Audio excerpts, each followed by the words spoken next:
Dalawang dekada pinilit ng China na ipakitang world-class ang kanilang sandata.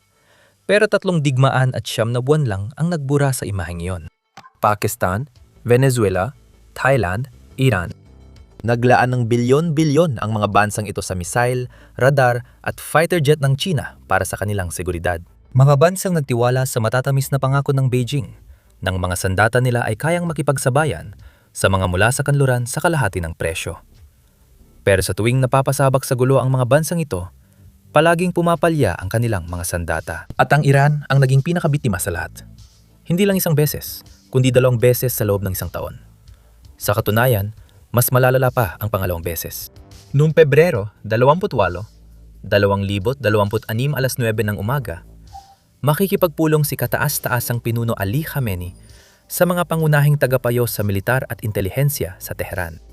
Hindi niya alam na pala ng Mossad at CIA ang info na iyon. Habang naghahanda siya sa pulong, papasok ng puwersa ng US at Israel. Hindi lang papunta sa Tehran, kundi sabay-sabay sa mahigit 20 sa 31 probinsya ng Iran. Sa loob ng 60 minuto, tinarget ng US at Israel ang mga pasilidad militar, nuclear site, missile base, IRGC commanders, at gusali ni Khamenei at mga tagapayo. Pagsapit ng pagtatapos ng araw, kinumpirma ng Iran na patay na ang kanilang pinakamataas na pinuno, pati na rin ang humigit kumulang 40 matataas na kumander. Simula noon, tuloy-tuloy ang mga ulat at pahayag tungkol sa mga nasawi. Pero kaunti lang ang totoong alam tungkol sa nangyari sa Air Defense Network ng Iran. Alam nating halos lahat ay nawasak. Pero gumanti ba sila? Malamang hindi.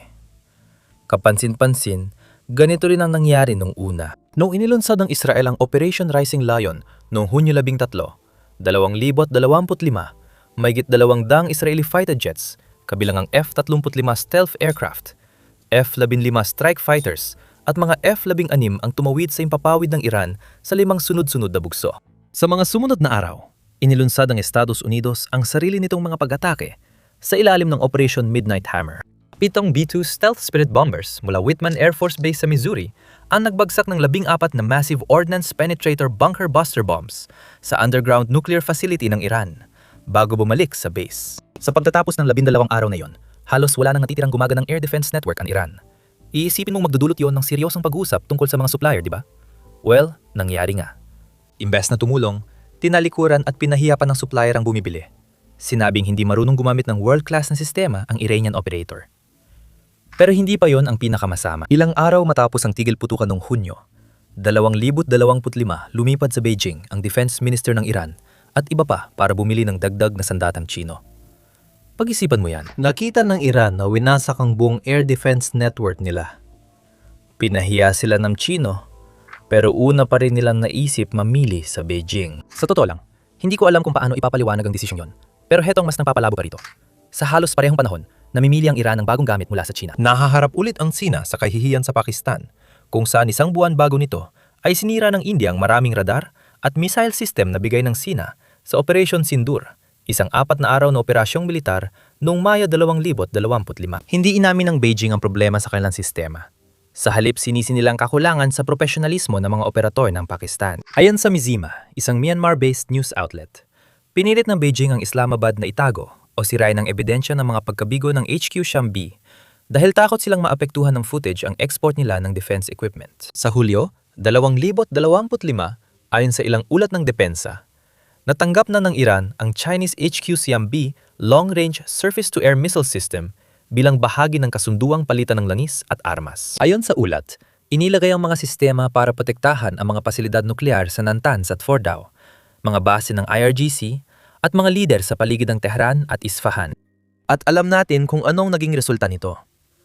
Pero, bakit patuloy pa ring lumalapit ang mga bansang ito sa China mula pa noon? Sa loob ng 20 taon, mabilis lumago ang industriya ng depensa ng China at pinuno ang mga pamilihan sa Asia, Aprika at Gitnang Silangan. Karamihan ng bumibili ay mga bansang hindi makabili ng sandata sa kanluran o may parusa at embargo, tulad ng Iran at Pakistan na kakaunti ang pagpipilian. Halimbawa, simula noong Islamic Revolution noong 1979, naharap ang Iran sa matitinding parusa mula kanluran. Dati, umaasa ang militar nito sa gamit mula Amerika at Europa. Gumamit pa sila ng F-14 Tomcat na isa sa pinaka-advanced na fighter jet noon. Noong nakaraang linggo, tinamaan ng airstrike ng Israel ang 8th Tactical Fighter Base sa Isfahan, kung saan naroon ang fleet ng F-14 ng Iran. Inanunsyo ng IDF noong Marso, 8 na nawasak na nilang natitirang mga Tomcat aircraft doon. Kinumpirma ng satellite imagery na 2 hanggang 3 F-14 ang nawasak sa lupa. Pagkatapos ng 1979 Islamic Revolution, agad bumagsak ang relasyon ng Iran sa kanluran. Technical na opsyon ng Rusya, pero hindi lubos pinagkakatiwalaan ng mga lider ng Iran ang Moscow. Madalas ding mahal at hindi maaasahan ng mga sandata ng Rusya. Pumasok ang China at laging binabaan ang presyo kaysa Rusya, sabay-sabing kapantay o mas mataas ang kalidad ng kanilang teknolohiya. Dahil dito, naumaling ang Tehran at Pakistan sa mga sandata mula China. Bago dekada 90, karamihan ng kagamitan ng Pakistan ay mula Amerika at kanluran, lalo na noong Cold War bilang mahalagang kaalyado ng US laban sa Soviet sa Afghanistan. Nagbago ang lahat matapos ang nuclear tests ng Pakistan noong 1998. Agad nagpatupad ang US na mabibigat na parusa at biglang pinutol ang supply ng militar na kagamitan. Dahil wala nang ibang mapuntahan, lalo pang pinaktibay ng Pakistan ang pakikipagkaibigan nito sa China, na masayang nagpadala sa Islamabad ng abot kaya mga fighter jet, tangke, misil at mga barkong pandigma, kaya't mabilis na naging pangunahing at halos nag-iisang tagapagtustos ng kagamitang militar ng Pakistan ang China. Bukod pa rito, patuloy na nakakagawa ang China ng mga kahangahangang sistema ng armas sa loob ng mga dekada.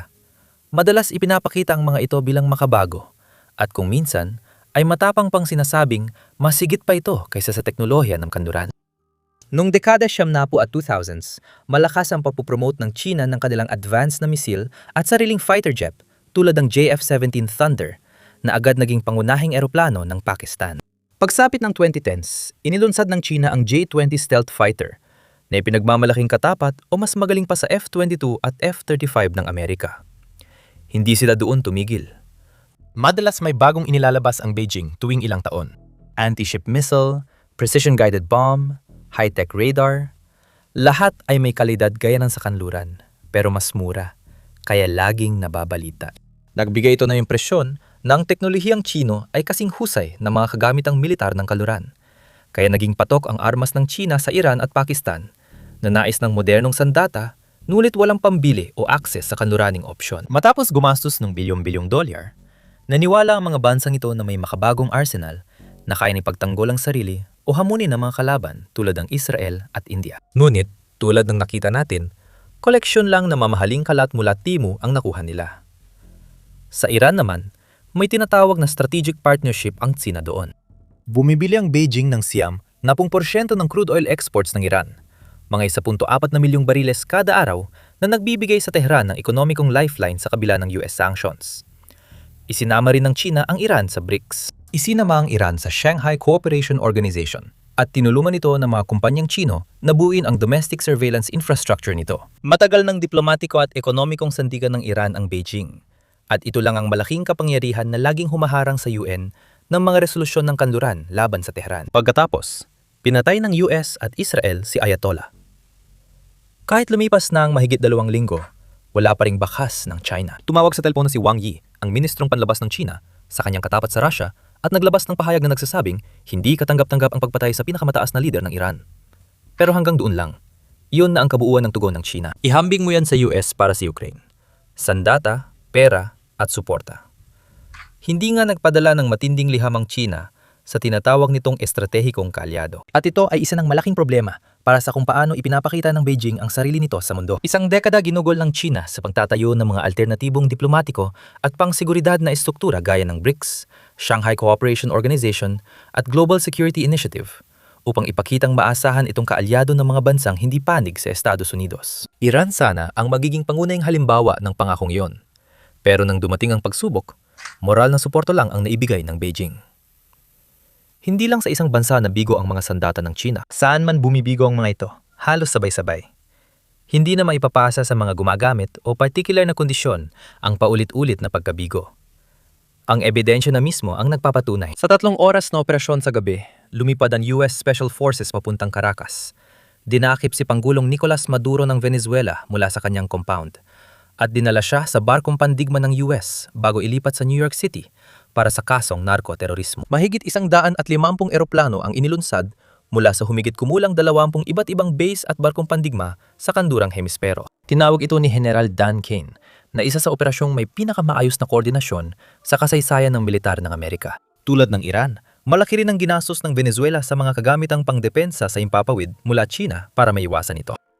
Nagpatakbo ang bansa ng maraming JY-27, a anti-stealth radar system na gawa sa China na ibinibenta ng Beijing bilang kayang matukoy ang F-22 at F-35 mula sa higit 150 milya ang layo. Konektado ang mga ito sa mas malaking network, kasama ang Russian, mga 300 VM, battery, at mga pansyer sa isa system. Ni isa sa kanila ay hindi nagpaputok sa daan-daang Amerikanong jet, drone, at helicopter sa rehiyon. Walang kahit isang misil. Ngayon, narito ang mahalagang bahagi. Ang mga Russian, sa 300 battery na yon ay kahit paano sana ay nagtangkang umatake. Alam nating epektibo ang mga yon. Sa Ukraine, parehong ginamit ng magkabilang panig ang 300 system para pabagsakin ng mga eroplano, misil at drone sa digmaan. Ginamit ng Ukraine ang mga iyon para pabagsakin ng mga Russian jet sa himpapawid. Ginamit naman ng Russiang mga iyon para bombahin ng mga lungsod ng Ukraine. Gusto mo man o ayaw sa mga ito, ang S-300 ay talagang tumatarget at umaatake. Iyan ang ginagawa nila. Hindi Russian hardware ang problema sa Venezuela, kundi ang diretsong pagkonekta nito sa mga Chinese radar network. Layunin ng J-27A na magsilbing mata ng sistema para agad makita ang paparating na stealth aircraft at may tutok agad ang mga missile. Ipinagyabang ng Beijing na natutukoy nila ang F-35 mula 300 hanggang 500 kilometro na siyang binayaran ng Venezuela. Sa 3 oras na nasa himpapawid ng Venezuela ang puwersa ng US, hindi na-detect ng JY-27A ang alinman sa kanila. EA-18G Growler na electronic warfare jet ang na-jam sa buong radar network bago pa ito makakuha ng kapaki-pakinabang na track. Sa huli, dumiretso ang mga Special Operations Helicopter sa bahay ni Maduro at inihatid siya sa US. Ayon kay Yu Songchi, retiradong Major General at dating pinuno ng Political Warfare College ng National Defense University ng Taiwan, ang sistemang Chino ay mukhang moderno sa papel, ngunit bumibigay sa totoong labanan. 6 na buwan nang may sigalot sa hangganan ang Thailand at Cambodia dahil sa agawan ng teritoryo. Nung sumiklab muli ang labanan noong Disyembre, ipinadala ng Royal Thai Army ang kanilang Chinese-made V-24 main battle tanks mula Norinco sa frontline. At pagkatapos, ay sumabog ang isang baril ng tangke. Kumpirmado ni Colonel Licha ng Thai Army, ang deputy spokesperson, ang insidente at iniulat na may paso at concussion ang 3 miyembro ng crew. Nagsagagawa ng investigasyon ng Royal Thai Army at hindi magandang natuklasan. Iniulat ng The National Interest na ang baril ay nasira sa 40% ng inaasahang buhay nito. 40%. Para maintindihan kung bakit mabigat ang numerong yan, kailangan mo ng konteksto. Ang baril ng Abrams M1A2 ay tinataya sa 500 hanggang 700 putok, depende sa bala, at kadalasang naaabot o nalalampasan ito sa aktual na gamit. Ang Leopard 2 ay halos pareho. Kahit baril ng Russian T-72 at T-90 na ginagamit sa mas hirap na kondisyon at konting maintenance, kadalasang umaabot sa inaasahang buhay nila. Ang VT-4 kung ikukumpara, ay tinataya lang para sa mga 500 putok, at iyon ay nasa mababang bahagi pa. Pero ang baril na sumabog ay pumalya sa humigit kumulang 200 putok pa lang. Hindi lang iyon ang problema ng Thailand sa mga tangke. Halos mula nang matanggap nila ang mga ito, nag-ulat na ang mga crew ng paulit-ulit na problema sa mga sistema ng paggalaw ng TOR, pagiging maasahan ng fire control, at sa mga makina. Ipinunturin ng mga crew na hindi sapat ang side armor at masyadong mabagal ang kasalukuyang bilis ng pag-ikot para sa anumang uri ng dynamic na labanan. Ngayon, para maging patas, ang V-24 ay nagkakahalaga ng halos kalahati ng presyo ng isang Leopard 2 o Abrams. Nasa 4 hanggang 5 milyong dolyar bawat isa, kumpara sa 8 hanggang 10 milyong dolyar ng mga Western na katapat nito. Baka iniisip mo, kung ano binayaran mo, yun din makukuha mo. Kalahati ang presyo, kaya may natipid ka. Makatuwiran ang ganyang kapalit. Pero ang baril, hindi naman pumalya sa kalahati ng inaasahang buhay.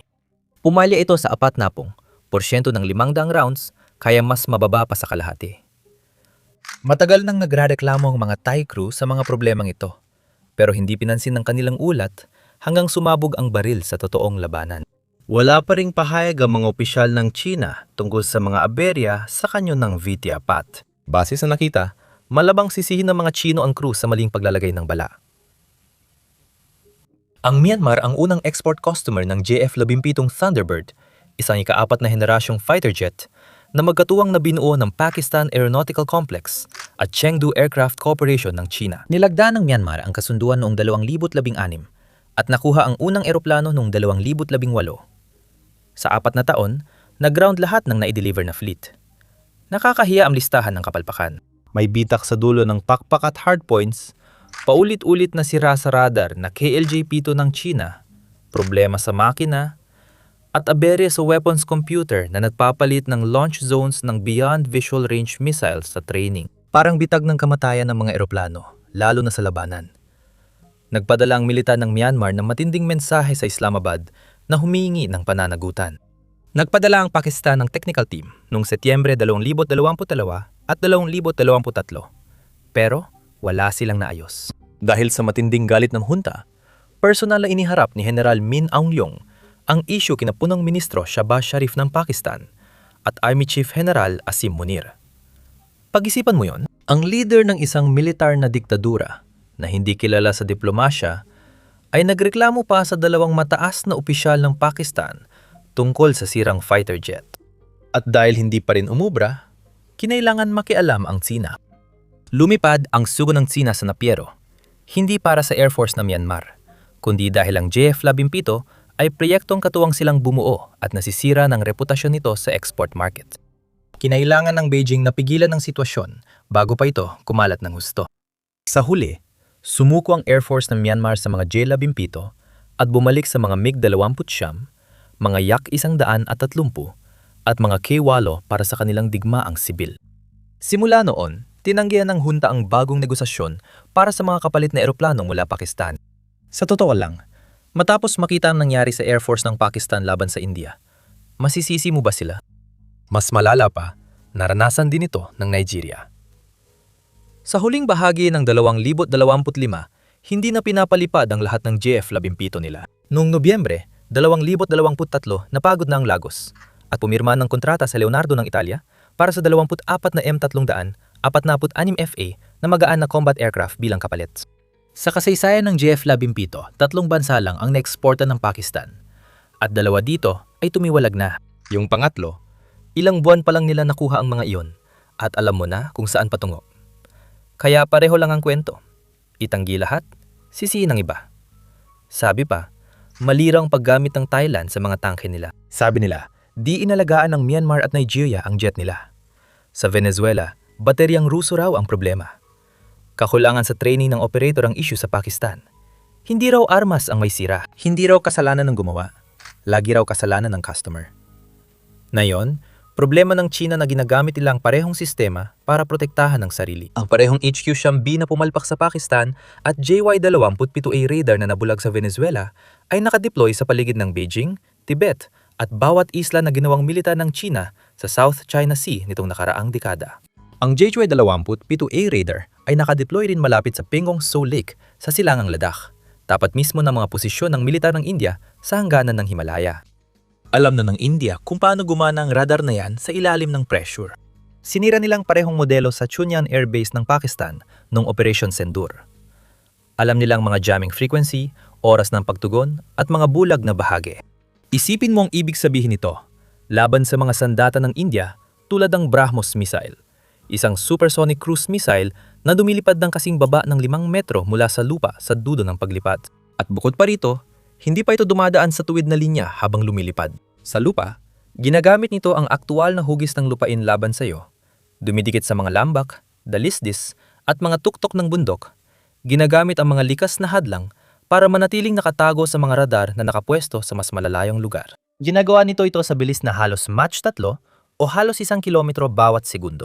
Ang misil na paparating sa Mach 3 at nakatago sa radar horizon ay maaaring magbigay lang ng ilang segundong tugon sa mga tagapagtanggol. Sa mga huling segundo, ang BrahMos ay biglang gumagawa ng lateral at vertical na manyobra habang mababa ang lipad, na lalong nagpapahirap sa radar tracking at fire control. Kaya pag na-detect na talaga ng HT-233 fire control radar ng HQ-9B ang misil, nasa loob na ito ng engagement window.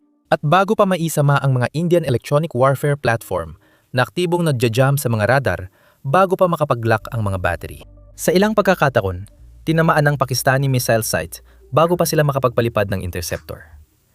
Hindi lang India ang nakapansin sa pagkabigo ng sistemang Chino, Pati Estados Unidos at Taiwan ay nanonood din. At pagkatapos, napanood nilang lahat na nangyari rin ang parehong bagay sa Venezuela noong Enero ng 2026 at muli sa Iran, makalipas lang ang 6 na linggo. Ngayon, gusto kong isipin mo kung anong magiging itsura ng isang pananakop sa Taiwan. Kailangan ng PLA na tumawid ng humigit kumulang 180 kilometro ng bukas na dagat. Kailangan nilang maglunsad ng amphibious landing sa isla na may pitang depensa at napapalibutan ng korales. Kailangan nilang patahimikin ang depensa sa himpapawid ng Taiwan at posibleng harapin ang mga carrier strike group ng US Navy at stealth aircraft ng Air Force. Nakasalalay lahat ito sa radar network, surface-to-air missiles, at electronic warfare ng PLA na gumagana kahit may putukan, jamming at buong lakas ng panunupil ng Amerika sa depensa ng kalaban sa himpapawid. Mas mahusay kaysa sa kung paano ito gumana sa alinman sa 4 na bansang tinalakay lang natin. Gumawa ang Center for Strategic and International Studies nang malamang ay pinakadetalyadong pampublikong wargame tungkol sa senaryo ng pananakop sa Taiwan. Isinagawa nila ito hindi lang 1 beses, hindi lang 2 beses, kundi 24 na beses sa iba't ibang senaryo. At sa karamihan ng mga ito, nagtagumpay ang US, Taiwan at Japan na talunin ng pananakop. Pero napakalaki ng naging kapalit. Maraming barko ang nawala, daan-daang eroplano na wasak, at 10,000 sundalo ang napatay. At iyan ay, kung gumagana talaga ang mga sandata ng China, na gaya ng napag-usapan natin, ay hindi naman talaga. Conclusion ng wargame. Pinakamainam gawin ng US para depensahan ng Taiwan ay tamaan at sirain ang mga depensa sa himpapawid, base ng eroplano at misil, artilyeriya at mga command at control center ng PLA. Eksaktong tulad ng nakita natin na nangyari o nangyayari ngayon sa Iran. Kaya ang pagkabigo ng mga kagamitan ng China sa mga labanang ito ay hindi lang nakasira ng kumpiyansa sa kanilang bentahan ng armas, kundi nagtaas din ng seryosong mga tanong tungkol sa sariling depensa ng China. At sa totoo lang, hindi dapat nakakagulat yun. Dahil nung huling bahagi ng 2023, ibinunyag ng mga pagtatasa ng intelihensya ng US ang isang bagay na, kung totoo, ay isa sa pinakamalalaking iskandalo sa militar ng makabagong panahon. Ang korupsyon sa loob ng rocket force ng China, ang sangay na responsabale sa kanilang nuclear at conventional missile arsenal, ay naging laganap na kaya ang ilang liquid-fueled missiles ay napalitan ng tubig imbes na rocket fuel. Nadiskubre ring may depekto ang mga missile silo complex sa kanlurang China. Sobrang bigat o sira ang takip, kaya hindi agad mabuksan. Na posibleng humadlang sa paglulunsad ng missile kapag may emerhensya. Tandaan, ang nuclear arsenal ay huling garantiya ng seguridad ng bansa. Sa mga sumunod na buwan, tinanggal ni Xi ang halos 15 opisyal ng militar at depensa, kabilang ang ministro ng depensa, kumander, komisar ng rocket force, at ilang matataas na opisyal. Nawala sa publiko si Ministro ng Depensa Li Xiongfu noong Agosto 2023 at opisyal na tinanggal makalipas ang 2 buwan matapos maglingkod ng 7 buwan. Ang pagtanggal sa rocket force leadership ang unang beses na napalitan ang buong estratehikong pamunuan sa makababagong kasaysayan ng PLA. Noong Abril 2025, inaresto at tinanggal sa posisyon si General He Weidong, bise tagapangulo ng Central Military Commission at pangalawang pinakamataas na opisyal militar ng China. Noong Nobyembre 2024, sinuspinde si Admiral Miao Hua, pinuno ng Political Work Department ng CMC, dahil sa paglabag sa disiplina. Pareho silang opisyal na tinanggal sa partido noong Oktubre 2025. Hanggang ngayon, patuloy na nililinis ni Xi Jinping ang mga institusyong dapat asahan tuwing digmaan dahil hindi siya tiyak sa kakayahan ng mga ito. Pero nauuna na tayo sa kwento. Pag-usapan natin kung paano manipulahin ng China ang mga mamimili nito, parehong kasalukuyan at mga magiging mamimili pa lang. At sa totoo lang, 5 hakbang ng propaganda ang ginagawa nila. Unang hakbang, ipinapahayag ng propaganda machine ng China ang kanilang tagumpay. Pagkatapos ng Operasyong Sindur noong Mayo 2025, inanunsyo ng media ng China at opisyal ng Pakistan na napabagsak ito ng Pakistan. 3. Sinundan ng mas marami pang Rafale jet ng Pransya gamit ang Chinese J-10C na may PL-15E missile. Sapat ang tiyak at kumpiyansang pahayag, kaya naapektuhan ng stock market. Ang mga share sa Avic Chengdu Aircraft, ang gumagawa ng J-10 at JF-17, ay tumaas ng halos 60%. Pati ang mas malawak na Chinese Aerospace and Defense Index ay tumaas dahil sa propaganda. Samantala, ang Dassault Aviation, ang kumpanyang Pranses na gumawa ng Rafale, ay nakitang pagbagsak na kanilang stock sa parehong araw. Hakbang 2. Nasisira na ang ebidensya. Minonitor ng OSINT analyst ang tail number ng mga Rafale na sinasabing napabagsak ng Pakistan. BS-02, isa BS-02, 2, At BS-027 ay napatunayang lumahok sa joint exercise ng India at US ilang linggo matapos ang insidente base sa photographic evidence. Kasabay nito, sinabi ng French aviation consultant na si Hexier Tetilmin na ang debris na ipinakita ng Pakistan media ay fuel tank pa noong Disyembre 1984 bago pa man ang unang lipad ng Rafale. Hakbang 3. Bumaba ang halaga ng stock. Bumaba ang Avic Chengdu noong huling Mayo hanggang Hunyo. Pagsapit ng Disyembre 2025, nantitrade na lang ito sa 70. 6 yuan, higit 20% ang ibinaba mula pinakamataas na halaga. At iyon ay sa kabila ng aktibong pagpigil ng internet firewall ng China sa anumang post o impormasyon na sumasalungat sa opisyal na naratibo. Samantala, nakabawi ang stock ng Dassault at nanatiling matatag ang kanilang order book. Nilagdaan ng Indonesia ang liham ng intensyon para sa Rafale noong Mayo 28, 2025, 2.5 linggo matapos i-claim ng Pakistan na napabagsak nila ito. Hakbang 4. Naglabas ang Sina ng documentary para sa damage control. Noong Mayo 21, 2025, ilang araw matapos ang rurok ng merkado at bago matapos ang pagpapabulaan, nagpalabas ang National Memory ng pambansang telebisyon ng China ng 2 bahaging seryeng Ang Alamat ng J-10, tungkol sa pagbuo ng jet na inilalarawan nitong himala sa kasaysayan ng depensa sa himpapawid. Para ito sa sarili nilang mamamayan na di rin naman makakapanood ng pagpapabulaan. Hakbang 5. Isisi sa customer. Dahil hindi nila makontrol ang impormasyon sa labas ng China, kaya bumabalik sila sa natitira nilang paraan. Sa totoo lang, hinihintay pa rin natin ang tugon ng China para malaman kung ano nangyari sa mga sistemang binili ng Iran ilang buwan pa lang ang nakalipas.